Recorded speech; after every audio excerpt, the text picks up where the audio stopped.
Live from Los Angeles to stations up and down the West Coast and nationwide on iHeart Radio. This is KLEAN Radio, and it starts right now.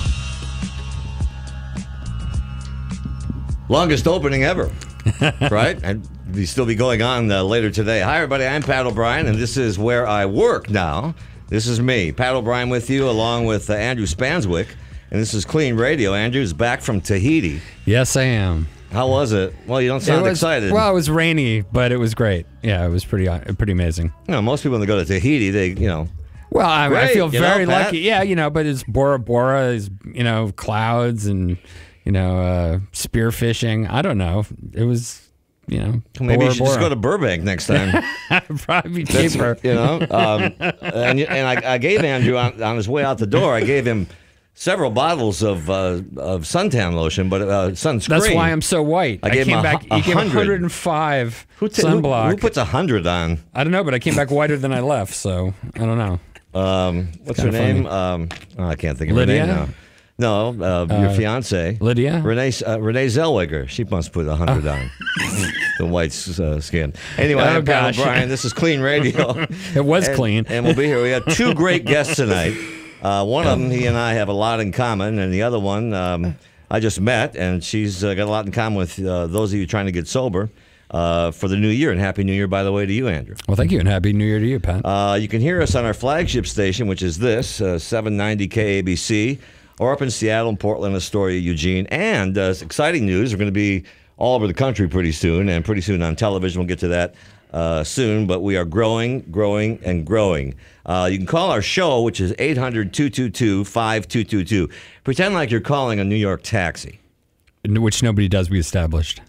Which nobody, why would they? Why would you? Just go outside. Uber, 800-222-5222. It's cleanradio.com. On Facebook, it's facebook.com/cleanradio. And we're going to talk about New Year's resolutions and pretty much everything else. And also, our helpline is on 24/7. 888-601-6040. That's the KLEAN Center. When people call that number, what do they do? It's our general support line. So we have a call center with trained therapists and treatment professionals, advisors that are there 24 hours a day, 7 days a week. And Twitter. Yep. Hit Twitter, as I like to say. I don't know why. Someone said hit Twitter. I just repeated it. I'm an idiot. At KLEAN Radio. At KLEAN Radio is our Twitter account. I'm at POB Pat O'Brien. And what's yours? Do you have one? Yeah, at KLEAN CEO. Man, you got to change that. Are you hiding from somebody?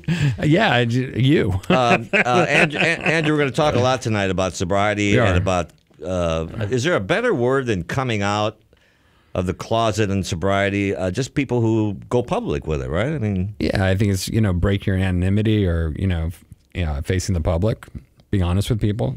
Yeah. All right. Well, our first guest and I have a lot in common. One is I think between us we sold more Us Weeklies than almost anybody on the face of the earth. Jason Wahler. How are you, Jason? How are you? I'm doing well. Thank you very much. How are you? I'm great. From Laguna Beach, the real Orange County, and then the hills. We met at the Laguna Beach launch party, I believe. Yeah, I know. I was saying, unfortunately, I don't think I remember that. I don't either. It was back in, 2004 or something, the year before I got sober. I was talking about blackout. But I remember it was a crazy, I thought, God, these people are good looking, But anyway, Jason Wahler is here. And do you miss the word hottie and hunk? No, I think I've moved on past that. Heartthrob and all, or no? Not too much. Not too much. Jason living a wonderful life now, beautiful new wife. And how new? We've just celebrated 1 year in October. Yeah, that's new. Congratulations. Very new. She's gorgeous, Ashley. So you've now gone public with your problems, I guess we call them. Well, yeah, there was no hiding them.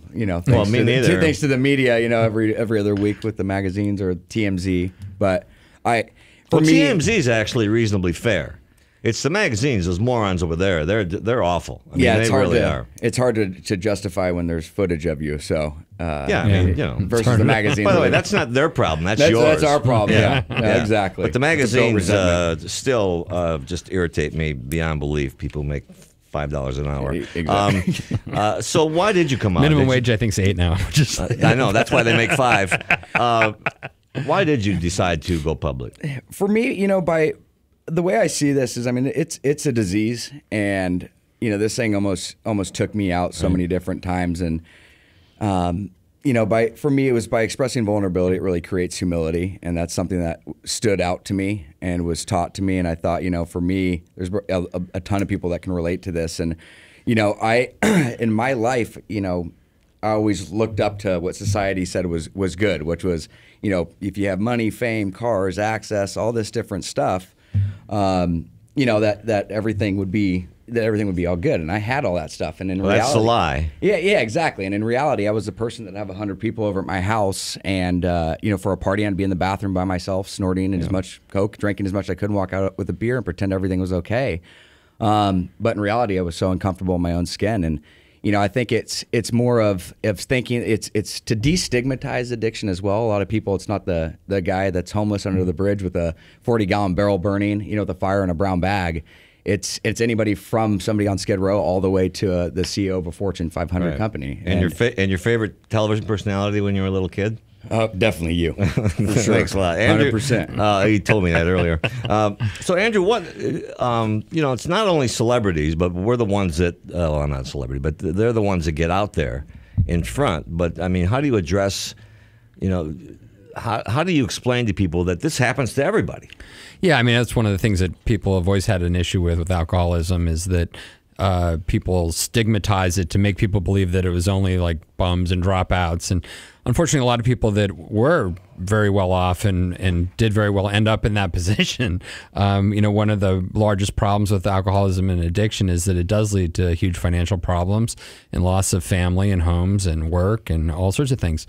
One of the things we try to do in a show like this is to let people know there's ways to intercept drug abuse and addiction before you get to the point where you're completely just devastated by not just the illness to you physically and mentally, but also your whole life and everyone around you. How many people, Jason Wahler is our guest, how many people would say to you, God, you had everything? You know? A lot of people would, and that's the reality of it. Is I was a person that my disease took me not to contemplating but attempting suicide. I shouldn't be here. I mean, hands down, somebody found me, and that's where it took me. And that's what they would say. You look at my lifestyle growing up, coming from Laguna Beach, you know, growing up with a family with parents that are celebrating 43 years of marriage, you know, which is very rare in Orange County and just in general nowadays. I mean, I just came from a solid background. If anything, I came from a privileged background, and you know, I had the ism, you know, and that's the thing is.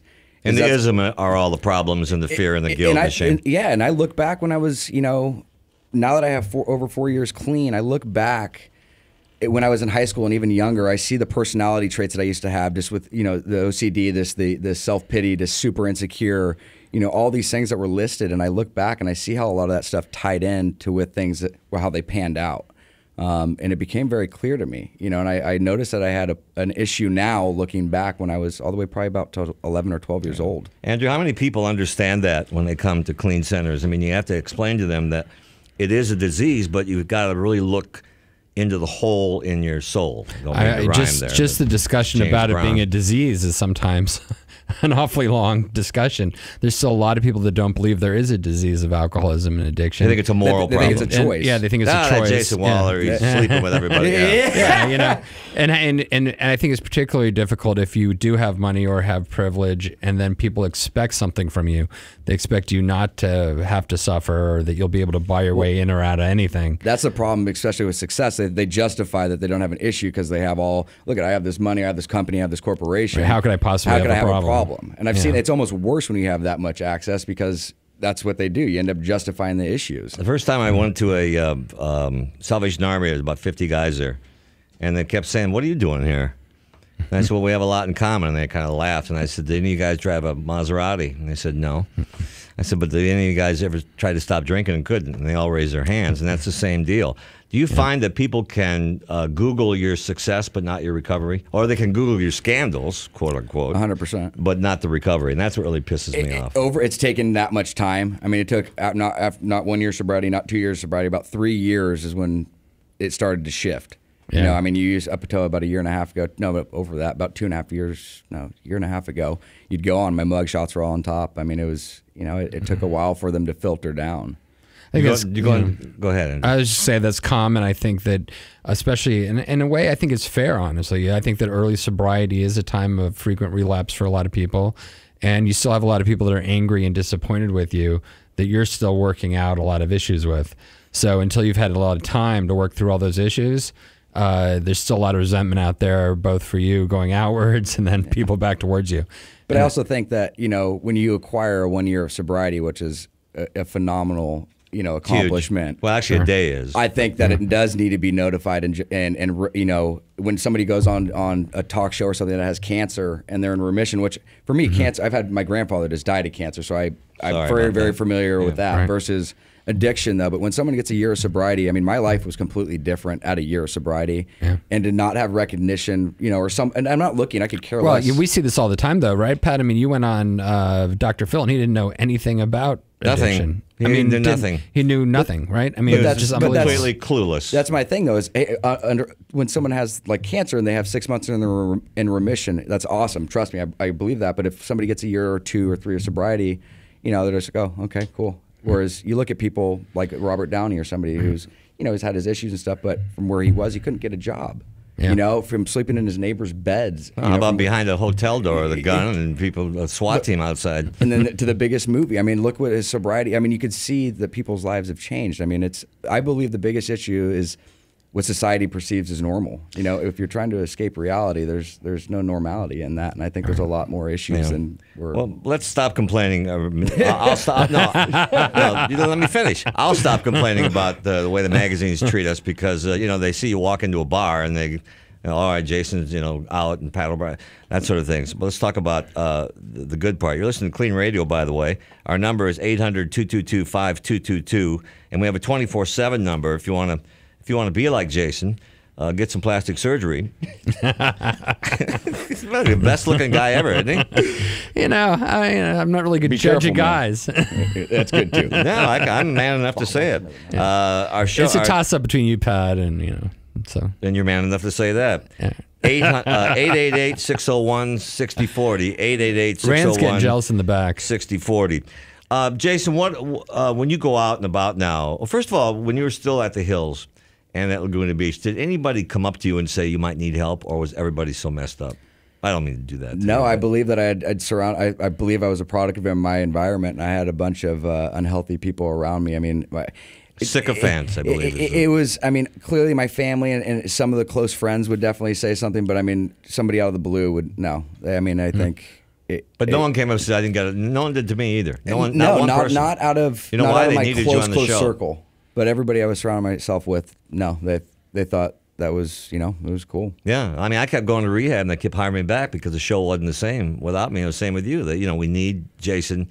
I don't think they ever go, we need you to be healthy. We just need you to show up and know your lines. I think, and it created the character out of it, they did. Well, we get producers that come to us and ask us to take clients in, not really to treat them, but to basically watch them for 90 days while they're under bond to do a production. And, that's some of the most distressing types of things I see where people really just want to get people available for them to make money off of them, instead of actually they really care about the person. Yeah. Well, in 1,000 words or less, what is the program that you would suggest for anybody? I mean, you got to stop drinking. And to me, that was kind of the easy part. It's the other stuff, right? And to learn I think that you reference disease and to understand it. Well, the first part I feel that most people don't understand is there's a big difference between ongoing 12-step treatment or other types of treatment and then initial treatment, detox and rehab and outpatient programs. And the main difference is that, it's important that when you first get sober, if you've been using a lot of drugs, you really need to detox properly with the doctor's help. Because there's so many things do it on your own. Yeah, there's so many ways you can die, and just from simply getting dizzy, passing out, and hitting your head in the bathtub, it can go from that to having seizures and having complete withdrawal and actually suffocating and aspirating from throwing up. There's lots of ways to die. In other words, if you're going to get sober, check with the doctor first. Jason, what was your low?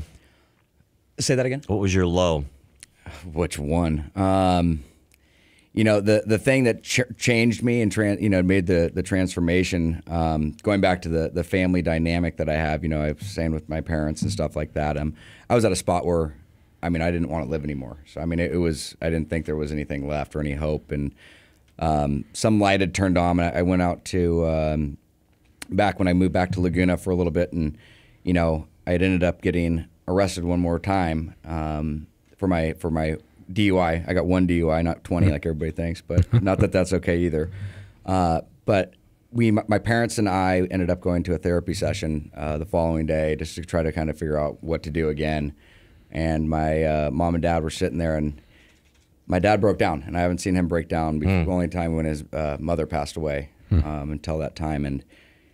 And he sat there and he looked at me and said, you know, Mom and I just don't know what to do anymore. We're like two planks of wood waiting for the phone call that you're dead. And I mean, I could see that in them, and I was I had no soul. I mean, I was just dead, but that was my motivation. And from that point forward, that's also God talking to you. Frank is in Portland, and speaking of family issues, he claims he has some. Frank, welcome to KLEAN Radio.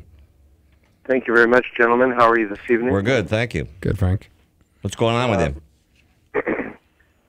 Well, Jason's discussion pretty much covers mine. I'm in Portland, Oregon, 57 years old, 3 undergraduate degrees, law degree, founded 4 companies, and I'm a wine drinker. Mm-hmm. And I think I'm going to go down to Betty Ford. Well, good. That's a good start. I guess the question of the day is, and Jason's discussion, by the way, I want the audience to know, was outstanding. I learned a lot. How do you deal when you become sober? Because I drink wine to escape. How do you deal with your environment and all the other people that you have to deal with who, in many respects, I think, are unstable and crazy? And so I would ask you guys who are sober, and I, by the way, haven't had a drink today at all. Good for you, Frank. Well, Frank, let's let Andrew, you answer that one, Andrew, then we'll go to it. Thanks, Frank. Yeah, you know, Frank's problems are, you know, I think that, you know, you talked a lot about suicide and loneliness and desperation. And I think that most people that have been abusing drugs for a while and become addicted have that mindset because they've been using drugs and alcohol to escape from things. So especially their feelings. And you see that mostly with opiate addicts and alcoholics. But anyway, so you get to this point where you get so desperate that just nothing really matters anymore. And your only way of fixing pain before was not actually coping skills and ways to deal with things effectively, but drinking or using to cover up all the feelings. And then therefore you think the problem will go away. Of course, it doesn't. It just gets worse generally. I hate to say this, but it does work. It's medicine for a second. Well, that's the thing is alcohol and drugs do work for quite a while, and this is, you know, but they can also kill you all the way along the way. But it also becomes a way of survival. That's what it was for me. Is I couldn't get up anymore without. Yeah, you just got to. You get to the point where you basically imprison yourself in having to use a regime of drugs just to function. 100%. And you know, we see that. So if you got questions like Frank's, you can call 888-601-6040. We have people there that can answer your questions and put you in the right direction. What's up with you now, Jason? How are you going to take this cruise? It's not a crusade. Well, yeah, it's a crusade. Well, like I said, you know, I've got a couple different things in the works. You know, just kind of going. Why are you so secretive about that? No, well, I'm here to talk about it. You know, for me, it is a way I got to express that vulnerability. You know, I've got to create humility. And right now, we're doing a documentary. Which is basically what we just talked about. You know, it's a destigmatization of the disease, showing every element of cultural, you know, demographic and background behind people. And we're going to show that it doesn't matter who you are or what you do. You know, if you have the ism, you have the ism. It's your neighbor, it's your doctor, it's your school teacher, it's your principal. Everybody. We're showing that it's everybody. We have a group 1 in 4, isn't it, Andrew? Basically, 1 in 4 what? People are somehow affected by alcoholism. Well, I think everybody's affected by alcoholism, unfortunately, in one way or another, from people driving drunk on the roads and hitting people, to the cost in the workplace of people not working, to the emotional chaos caused by alcoholics all around us, either be it work, family, friends, or whatever. So this is a problem that's become much larger than we ever expected. I think, we see these new designer drugs. There's no way to control anything. And now we're getting in this period of legalization with very, very little regulation. So this is becoming interesting that we're seeing actually how much consumption is actually going on with like the legalization of marijuana, but we're not coming up with any solutions about how to control it, regulate it, make sure people are taking the right dose if they're going to take it. It's just sort of a free-for-all again. Full-blown epidemic. Yeah. And I like that people who are in the public actually are brave enough, have the courage to do this. And you're starting a speakers bureau? We're starting a speakers bureau, but just to finish on that, the documentary part, though, it shows anybody from celebrities all the way to people that have been homeless. And so that's one part of it. But then through the speakers bureau. And homeless celebrities as well. Exactly. I've met a lot of those on this show. Yeah. No, so it's all walks of life. You got CEOs to, personal trainers, teachers, NASA engineers. I mean, it's going to be cool. We're in editing phases now, but with the speakers in recovery, there's just a group of recognizable people that are in the field, people that have been on TV, Major League Baseball players, football players, that all wanted to share their story, and they didn't know how to get out to a place to be able to do so. So we we just basically came up with a speakers bureau where they can go to the site. It's speakersinrecovery.com, and it's going to be a group of celebrities and well-known people or people that are suffering with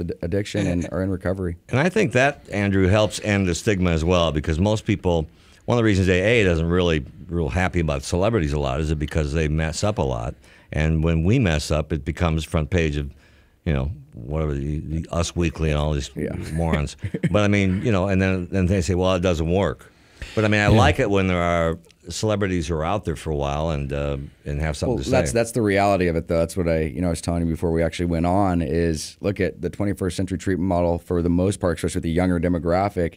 It's outdated. It's not hard to get sober. It's hard to stay sober. So why is the focus not on aftercare? I think with time has gotten so quick, and I mean things. I think you got to move with what's going on. You got to keep it up to speed. I mean, one of the issues. I mean, I started my career in acute care psychiatric work, so lockdown psychiatric units, and so coming from that perspective, there was always sort of like, okay, there's mental illness, and then people with mental illness oftentimes have substance abuse problems. So for years, I would always treat people, and I would see them self-medicating with substance abuse, but I never really thought about it the other way. And then as I got more and more into the substance abuse side of the business and started opening up rehabs and outpatient programs, I found out really quickly that that people were self-medicating, but also that there was another secondary disease process to addiction beyond just the psychiatric problems. So you have to at least get people sober, first get them to stop drinking. But as you said, that's just the beginning. The rest is a lifelong process of managing this illness. Well, yeah, recovery doesn't start until the first day you leave treatment. I mean, people think that's the biggest thing for public is, and that's the thing too is it's hard with the treatment centers because to me personally, there's a lot of treatment centers that are not healthy organizations. There's people still active in their disease that are using, or corporations that are doing it to make money. It's actually really, really interesting you mentioned that because a lot of them are Ponzi schemes. Well, I mean, there is real problems in the treatment industry. One of the problems I think is that a lot of people that start rehab start it for a good reason, but the wrong reason. It turns them the wrong. Right. So like their kid had a problem with alcohol or drugs, and so they somehow got help, and then they think, oh, we'll help more people. That's a great idea, but it's like people always say, Andrew, you're a clinician, but you have this business. How did you make them work? And I'm like, they're two completely different things. Well, that's why it's figuring out how to do this and make money, but also still maintain clinical and ethical boundaries is a tough thing. Having mission over margin. Real quick, what do you say to young people who look up to you and how to stay sober? What's the solution? For me, the biggest thing I did was surrender, drop the ego. I had an overinflated ego with an underestimated sense of self-worth. I know that path. It took guidance, and I'm of service. I mean, that's the biggest thing, and I work a good program. I think we got Bob Forrest on the line when we come back too. Oh yeah. So. Big Bob Forrest will be here. Jason's going to stick around. We have Erica Spiegelman will come by. I'm Pat O'Brien, Andrew Spanswick. We're all here on KLEAN Radio. Are you addicted to drugs or alcohol, but unable to commit to an inpatient rehab stay? Introducing KLEAN Treatment Center's Outpatient Treatment. This drug and alcohol treatment program is designed specifically for the working professional. Don't let your commitments of running a business, taking care of a child, or maintaining your college classes get in the way of your recovery from addiction. With daytime, evening, or individualized programs, KLEAN's Outpatient Treatment will fit your life. Call now for a free screening. Professional guidance is standing by. Hi, everybody. I'm Pat O'Brien. Hello, YouTube. Thanks for joining the KLEAN Radio channel. Be sure to subscribe and get weekly episodes and clips. And comment, like or dislike, whatever. Be nice. We respond to everything. Now back to Los Angeles. This is KLEAN Radio. Welcome back, KLEAN Radio. I'm Pat O'Brien. That's what I do now. Andrew Spanswick is here. Randy Witt. That's why he says Rand DeWitt. Rand DeWitt. Heart and soul of the show. Think Confederate General. Patrick Kennedy gets it all done for us. Jose on the board. And what was that? What was that? Where did that come from? That's disturbing. That was Jose on the board? That's creepy. Wow. And Buddy Totten has returned with our social media from our bustling social media headquarters. Hello, buddy. Yes, Happy New Year, Pat. All right. So this is Happy New Year. Happy New Year to you, sir. This is what people have been posting at facebook.com/KLEANRadio. And for questions for you, Pat, Jesse says he's been sober for 3 months, and his job requires him to travel, go to dinner parties where there's lots of booze. His coworkers don't know that he's sober. How does he turn down drinks without tipping his hand? I find the best way to say, well, they know me, but the best thing I do is just, I am an alcoholic. And the stigma of that I'd like to get rid of. But I just say I'm in recovery. I drinking. Usually when someone says, can I buy you a drink? I always say, no, I have to be home by Christmas. Well, I say I'm allergic. I break out in handcuffs. Yeah, exactly. I think though, for people that don't want to break their anonymity, and that's important for some people, like you don't they're want us to scared joke of losing about their this? job, or I think the guy should get some good advice as well, right? Right. But That's what I say. right, like here are two things that are helpful if you're trying to hide that you don't drink. One is to always bring a drink with you when you start, a bottle of water or something that you can refill. And then if somebody asks you for a drink, say, yeah, I'm just finishing this water, then I'm going to get a drink later. Or the other thing to do, which can be another bottle of water, of course. And then the other thing to do is just say you're on antibiotics. You know, that always works too. If you feel really high pressure. So there's a couple solutions. There's ways to kind of work around it without people, and what I find is once those people have a couple drinks, and then they're off to the races, then they're not going to bother you anymore. They don't care whether you drink it or not. It's that first couple drink, get to know people, hang in there. That's the real triggering event for most people. It's a good question. I mean, a lot of people have to go through it, especially over the holidays. And yeah, I just keep another drink with you all the time, and it makes it easy. And like green tea or something, like say, you're drinking green tea and trying to get healthy or something, lose weight for the new year. How about people who say, both. You really don't drink? I mean, really? You really don't drink, Jason? Well, for me, Come on, what happened, man? Let's do a bump. Come on. I just tell people. I mean, I understand the whole anonymity piece, but for me, it just goes into the stigma still towards it. I feel like I get more credibility now when I say I don't drink. It's harder not to drink than to drink. So, right. but I just want to put out there are people that can't say that because of their jobs and 100%. Other issues. Yeah. That's Buddy. We're gonna have to let you go. We got a lot of stuff to do. Okay, no problem. Good job. You bet. Left the pin in the grenade one more time. All right, Thank you. Excellent. Jason, before we let you go, so you got the Speakers Bureau, and then you got this documentary that you're working on. Correct. And then I'm working I'm with Northbound Treatment Services as well. I do a lot of I started off as a client advocate all the way up to doing their media marketing and go ahead. Oh, sorry about that. So yeah, I work there, do a lot of the outreach and stuff, and help with the clients and the day to day there. But yeah, the documentary and Speakers Bureau is definitely a big part of it, and then looking at potentially doing a podcast with a close friend of mine. One of the people that tried to get me sober, and was the first person I connected to really, besides Dr. Drew, is on the line, and you as well, right, Jason? Yes. Cowboy Bob Forrest. Hello, Bob. How are you? What's happening, you guys? And I Bob. know Andrew, too. I just love all three of you. I can't believe you're all three on the radio. I know. At the same time. Long time no talk, remember- buddy. Awesome. Bob took me in a room and he said, first of all, you got to stop crying. He said, don't work on some other things. But Bob, you and Jason did a lot of work together, right? Yeah, it was like he came by the Hollywood place I had for months and months and just hung out. And Andrew will know this. I was trying to discourage him from working in the recovery industry, but he was hell-bent on it. Yep. Well, you've done a good job, Bob, so. So, Bob, Bob, you work with celebrities a lot. Are they the hardest ones to convince that, the kingdom is coming to an end?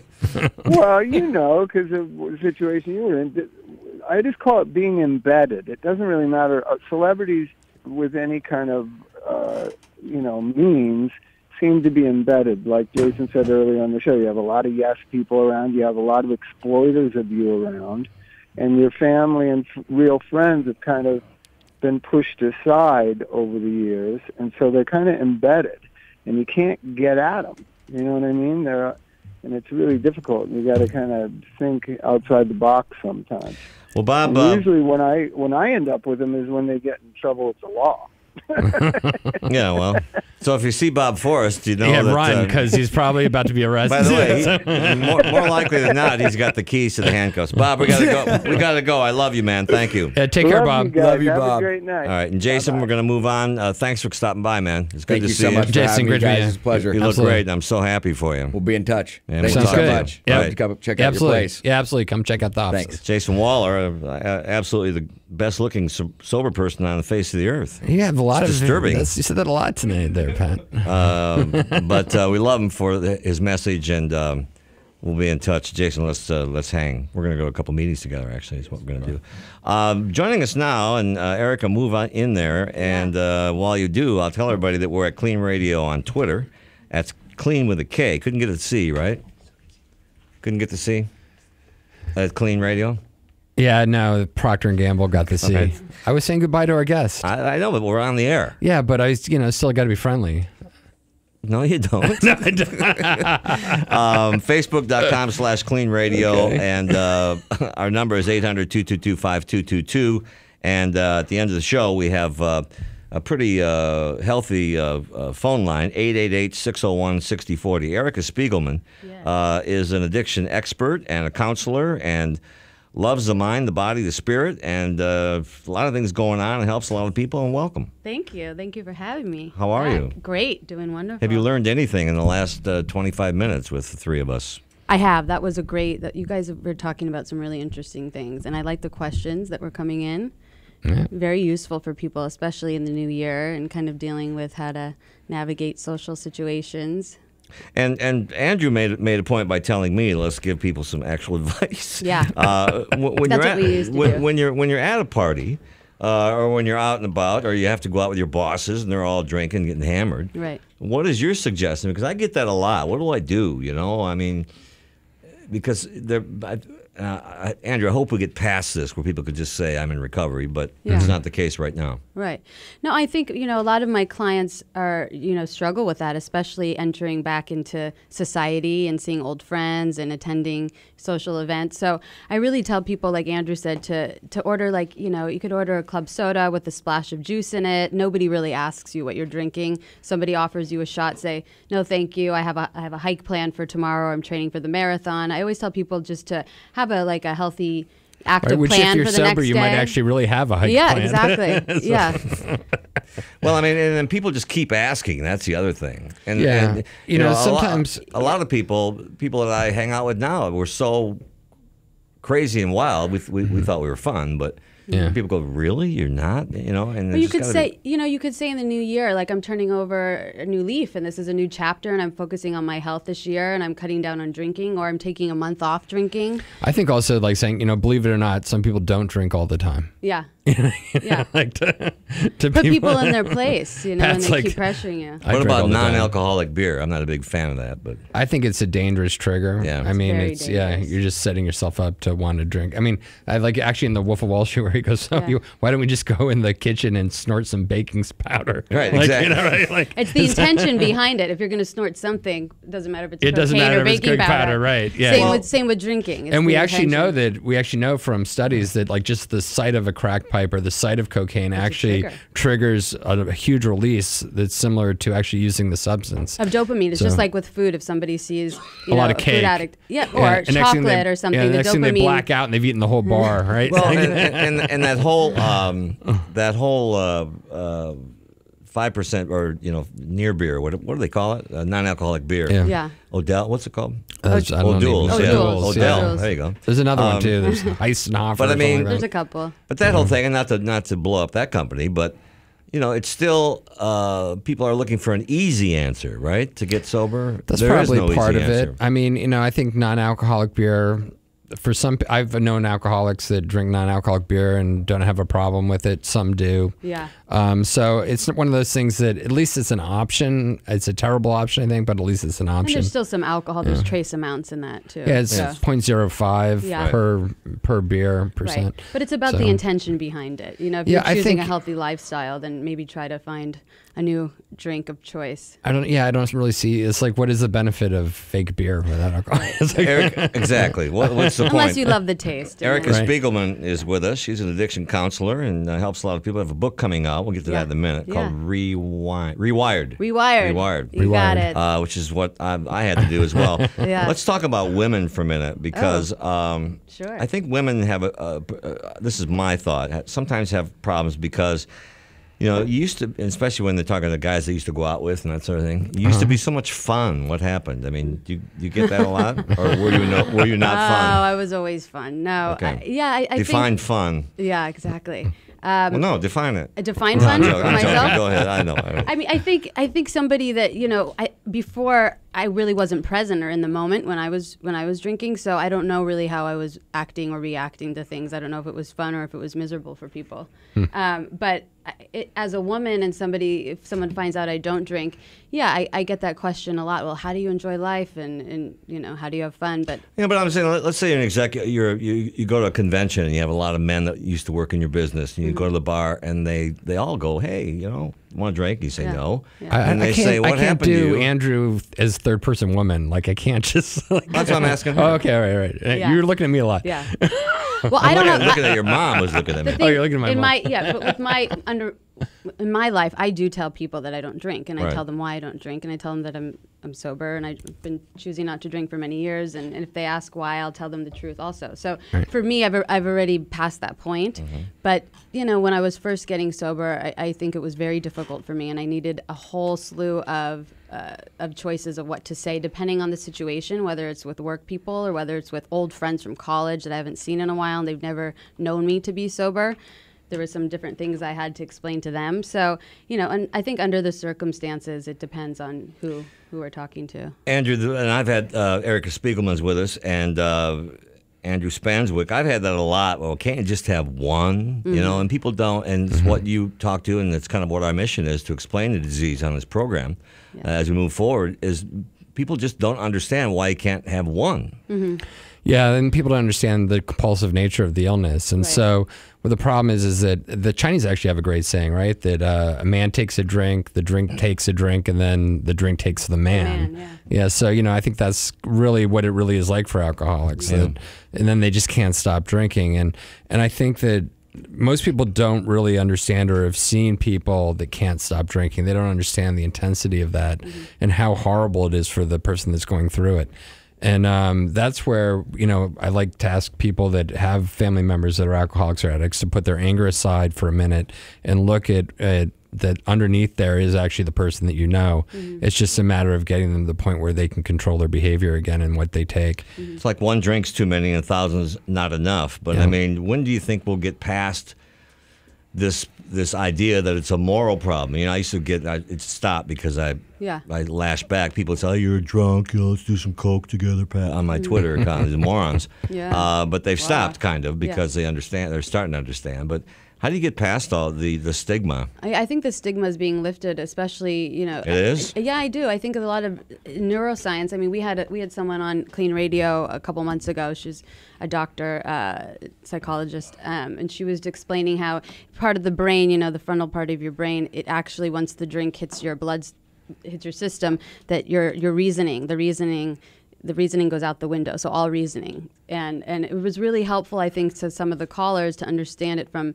a scientific point of view, or how neuroscience works, how your brain works. And I think there's just a lot of great information on that out there right now, and especially the programs we have at KLEAN and other treatment centers are trying to explain the cognitive studies that go on behind it. So it's not just a moral issue. It's really an issue of what's going on inside your brain, inside your body. Actually, this is exciting because Eric and I are actually developing a program together on harm reduction for the outpatient program. Yeah. So we're working hard at looking how to bring people into an initial assessment so they can assess whether they have a psychiatric problem or a drug and alcohol problem or both, whether they're just abusing drugs or whether they're addicted. Right. And so people that are still actively using but questioning what's going on in their life, it gives them an opportunity to, without judgment, meet with a therapist that can then possibly lay out a plan for them. And if they can stick to a plan, a treatment plan that works for them, they moderate their drinking and to normal usage, which, believe it, is very little for those out there. But outpatient, which we do a lot. If you call us number 888-601-6040, we'll explain it to you. Yeah.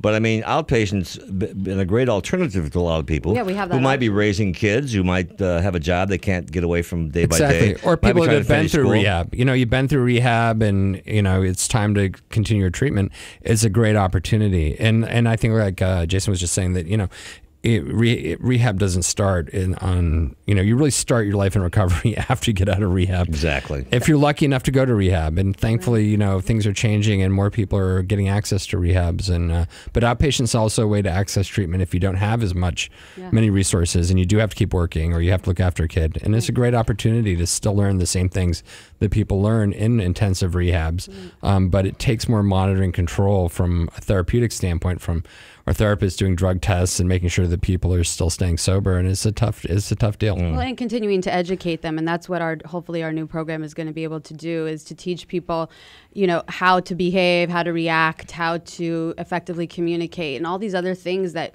you know, we forget about when we put the drink or the drug down. It's really how do we behave in our lives, and how do we react to situations in different ways. I mean, a lot of people are horrified by the fact that KLEAN Treatment Centers is actually starting a track for people that are still using.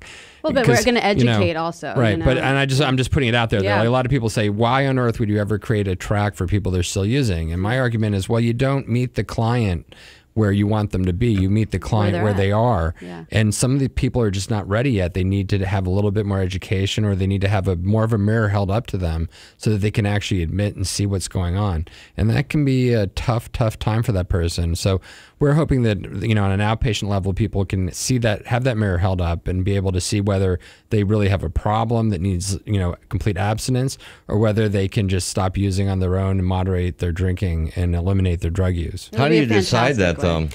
I think you have to do it through behavioral contracts. So you have to set it up so that people agree to, and they have to be honest about what they're doing. That's a big problem assess right them. there. We're going to have to assess them. Yeah, honesty is definitely the biggest problem. And that's part of the therapist's role and part of ongoing monitoring. But there's consequences. You know, people that use and have a real problem will have consequences from their drinking. They're going to miss days at work. Absolutely. They're going to miss their therapist appointment.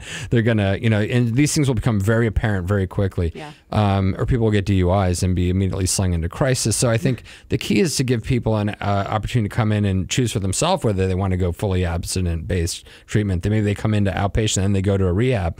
And I think that's a good way to do it too, just, you know, so you're not just throwing everything in all at once.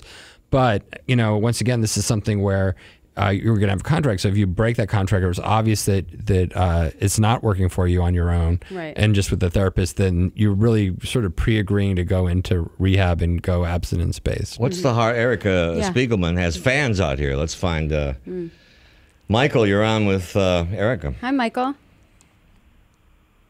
Michael?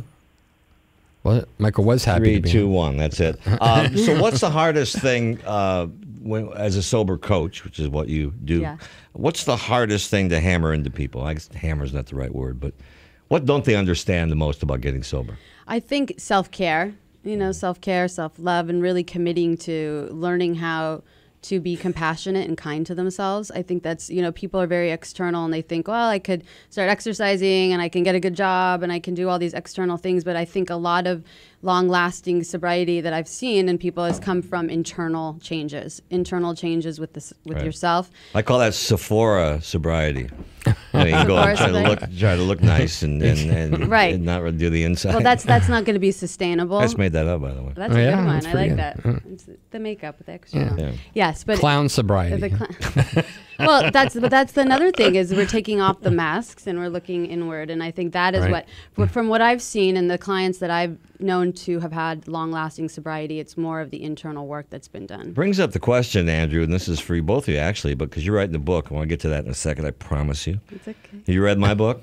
Not yet. I am on my way to read it. Okay. We've already taken some steps. It's called I'll Be Back Right. What's it called? I'll Be Back Right After This. I'll remember right after this. Right. I'll be back right after this. Go to Amazon and get it. Somebody just ordered 500 of them. Can you rewire the brain? Yes, you can. We found that exercise, actually, it used to be believed that the brain was somewhat static. It grew and developed, and then the cells would basically stay the same. We've learned now from neuroscience, from CAT scans, and all these other incredible things that we have, MRIs, and all sorts of new scans, actually, they're just coming out. But we've now learned that exercise actually makes a huge difference in the How much? Significant. I mean, enough. It depends on how much damage has been done. Oh, just as little as 10 minutes a day, believe it or not. I mean, it doesn't take much. Just enough to start sweating, where you sweat externally is really actually where you get the most of the benefit. So it's just getting your heart rate up to that level for just even a little time. So, it doesn't necessarily matter. It's not how long it's if you incorporate. Yeah, it basically gets things flowing. One of the biggest problems we have is that in medicine we're very good at fixing vascularity issues in general, but when it comes to the brain sort of is an isolated thing. It's very hard to do surgery successfully on the brain because it's all sort of connected to a lot of different things, and we don't really know how all that works. So, you see these med films, like medical films, where they open someone's head up and they touch them with an electrode, and all of a sudden they taste oranges.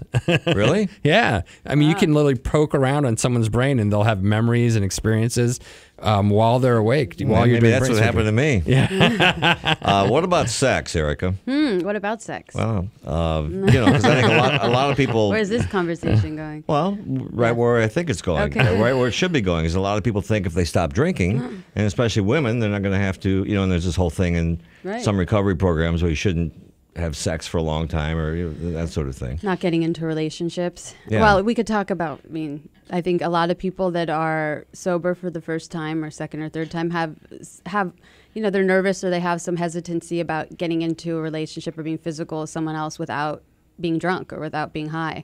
So I know that or they were drinking because of the relationship. Yeah, well, either that. but I know a lot of my young clients. If the whiskey don't kill me, her memory will. Go ahead. And a lot of the younger clients I work with, they started drinking at 13, 14, and their first experiences sexually were under the guise of alcohol, or drugs, or they're high. So I know that's a question that comes up a lot, and they're nervous. Well, it's another question. By the way, next week, Gary Stromberg is going to join us. He's the guy that actually started the rock scene and represented some of the biggest acts in the world, Rolling Stones, everybody. He'll be with us next week. But it brings up a point about sex. Sorry, Gary, not about you, but also about creative people and people. We're going to get a lot of musicians on as we go into Grammy week here who think they can never perform again on stage, and I know a lot of guys. Freud said work and love are the two most important things in your life, and whether you believe in Freud or not, certainly that seems like a lot of wisdom. So work and what somebody does, especially if they're creative, it's much harder to say, oh, I'm just going to slip right back into that, because a lot of what creative people do is they're trying to create art from what they know and what they think, and then share those emotions and feelings or ideas with people. So, but they have to start over. No, I know, but you're not starting over, but you're changing your narrative. Rediscover. So your story is changing, and anyone that suffers some sort of trauma, whether it be alcoholism, addiction, or say a really bad car accident, sometimes it changes the whole way they look at life, and they have to rewrite the story that they're telling themselves about the future. And a lot of people are always telling themselves negative things, and it's important that people learn to write. You have like 3 chapters in your life. The beginning, the middle, and the end. Figure out where you are in life and start working on writing that last chapter or that second chapter. Everybody always says the voices in your head, but who puts those voices in your head is you. Yeah. Where do we find you, Erica? You could find me at ericaspiegelman.com. Spiegelman. Yes, you got it. And what's on that website? It has a bunch of Clean Radio episodes. No, it has some good information, blogs. I do a lot of writing, so that's updated every week, and there's just tons of information on there. So you encourage people to write. Andrew, you brought up consequences. Yeah. And when I talk to groups, I always say write down, make 2 lists: 1, the consequences of drinking, and 2, the gratitude of not drinking. Mm-hmm. Do you suggest that? I mean, if you write them down, I mean, I had consequences up and over and beyond, and I never thought about it until I saw them on a piece of paper. It's tough to get anybody to actually write anything down without working with somebody. Just doing something on your own without a therapist to really help you and hold you accountable to some sort of timeline of how you're doing something. And also, a lot of people don't understand therapy in general as a process. Most of the work actually happens when you're not in therapy. Yeah. You go to therapy to line up and learn some issues, and then when you leave, you have a week or so, or sometimes less, depending how often you're going, to really work on it and develop through those ideas and come up with solutions that work for you. But writing is extremely helpful. After every chapter in my book, I have a portion where I'm going to ask questions so people could actually write a journal if they want. It's just, there's like you said, to see something on paper and to be clear about what you want for your future. We were talking about resolutions coming up in the new year, and one of my suggestions is to write down a couple. Well, should people even make resolutions? I think 1 to 3. I don't think people should have 10 or 12. But realistic, or just like realistic, and then break it down into sub goals, small goals. Like if you want. I don't know how that works. You can't just write down, "I'm going to stop drinking," right? Because there's more of a. Well, drinking, no, that's yeah. Well, yeah. I mean, you can write it down. Hopefully, if you're not too drunk. But a sub goal. Writing it down is not an action. It's just a reminder. Making it clear. It's making a priority for yourself. Okay, you know what? I'm going to change. Yeah, over work, over family, over all these other things, over paying back Billy and all these other problems I got going on, or whatever it is. I'm going to start with just stopping to drink. And I think people that are really active in addiction and alcoholism, they get this. They know that. They know that they have the desk drawer full of the mail they haven't opened for 6 months and the taxes they haven't filed in 3 years. So it's about moving forward and not looking back and starting to fix problems, not create more. Erica, thank you. EricaSpiegelman.com. Her book's coming out, Rewired. Can't wait to read it. Andrew, as always, thanks, a great Pat. day. You can call our helpline, which is 888-601-6040, 888-6040. I'm sorry, 888-601-6040, and there's counselors there 24/7. This is Clean Radio. We're going big. We'll be here next week as well. Remember, the universe delivers. Are you addicted to drugs or alcohol, but unable to commit to an inpatient rehab stay? Introducing KLEAN Treatment Center's Outpatient Treatment. This drug and alcohol treatment program is designed specifically for the working professional. Don't let your commitments of running a business, taking care of a child, or maintaining your college classes get in the way of your recovery from addiction. With daytime, evening, or individualized programs, KLEAN's Outpatient Treatment will fit your life. Call now for a free screening. Professional guidance is standing by.